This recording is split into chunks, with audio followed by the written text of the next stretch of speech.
Tous les matins, le père et le fils Bocard se relaient en salle de traite, un rituel depuis 3 générations. Là, j'appuie sur la sonnette et ça les fait rentrer plus facilement pour se faire traire. Ça évite de remonter à chaque fois, les chercher.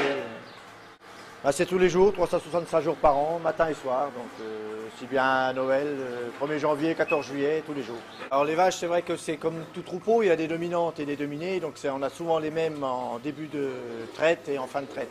Ici, la traite se déroule tous les jours à 7h et 18h, car il faut à peu près 12 heures pour que chaque animal délivre 15 litres de lait en moyenne. La vache donne du lait uniquement si elle a un veau. Les vaches vont avoir leur premier veau, donc vont produire du lait. Donc on a une courbe du lait qui va se mettre en place, donc elles vont avoir leur veau par ici, donc la courbe va monter et va redescendre petit à petit. Donc au bout de 10 mois, la vache ne va plus avoir beaucoup de lait. Donc l'objectif, c'est d'avoir un nouveau veau pour reproduire du lait. Première étape de la traite, la désinfection et le nettoyage des 4 trayons, ainsi que le contrôle visuel de la qualité du lait. Les premiers jets de lait pour voir si le lait est de qualité, voir s'il n'y a pas d'infection au niveau de la mamelle, s'il n'y a pas de mamite. Ça se voit tout de suite, hein, s'il y a une mamite, donc une infection, on va retrouver des grumeaux. Il y a des vaches qui sont plus ou moins, on va dire, chatouilleuses. Elles n'aiment pas forcément lorsqu'on nettoie les trayons. Une fois branché, deuxième étape, la traite automatique qui dure entre 3 et 5 minutes par vache. C'est un vide d'air qui va tirer le lait. Et donc le lait va descendre dans les tuyaux, il va passer dans les différents canaux pour se retrouver directement dans le temps qu'elle est. Donc le lieu de stockage du lait refroidi. Le lait passe devant la sonde et la sonde va reconnaître s'il y a du lait ou pas qui passe. Une fois qu'il n'y a plus assez de débit, ça se décroche automatiquement et la machine sait que c'est terminé. En fin de traite, la griffe se retire et l'opérateur peut déposer un film protecteur sur les trayons. Qui va éviter que les bactéries rentrent à l'intérieur de la mamelle et donc du coup produisent des infections. Donc c'est qualité en permanence. Qualité en permanence, hygiène en permanence. En parallèle de ces opérations, le lait est acheminé dans une citerne de 6000 litres, collectée tous les 3 jours. Donc il est bien à une température de 4 degrés avec un agitateur. Donc le lait est toujours en mouvement et refroidi. Pour éviter que les bactéries se développent et que le lait tourne.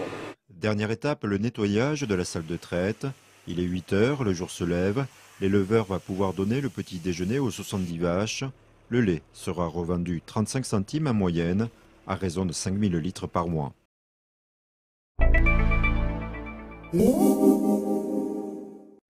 Éleveurs de moutons, une filière qui recrute. Dans les années à venir, 50% des postes doivent être renouvelés.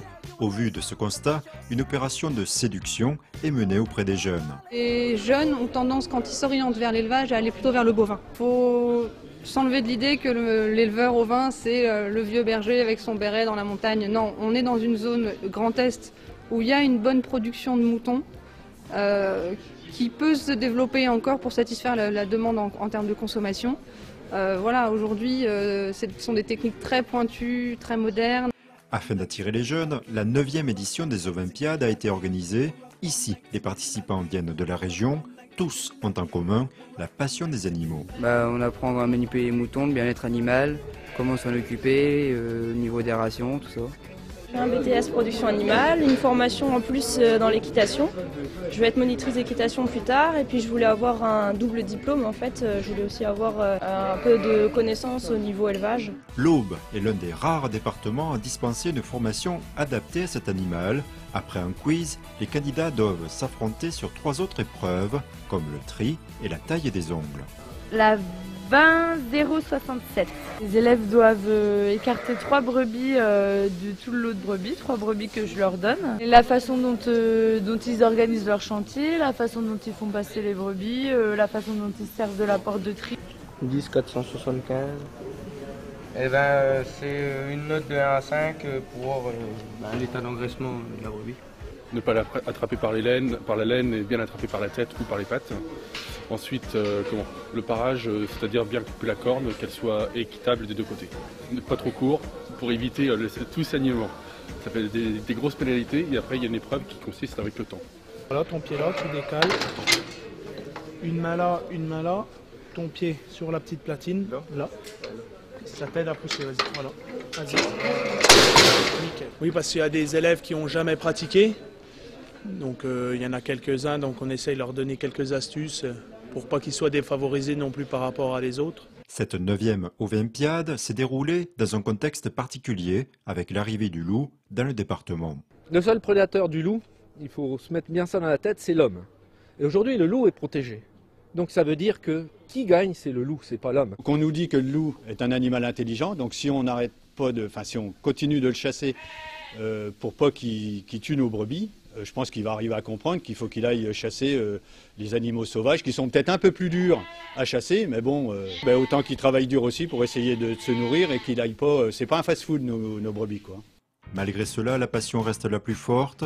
Les 2 lauréats ont le privilège de participer au concours national durant le Salon de l'agriculture, avant de devenir peut-être de futurs éleveurs.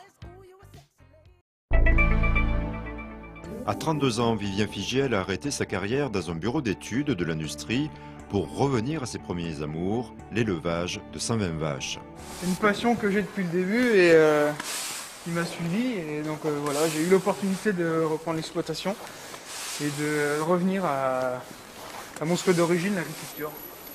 Vivien reprend l'exploitation laitière, la ferme pédagogique de ses parents et investit 90 000 € dans l'aménagement d'un laboratoire de transformation.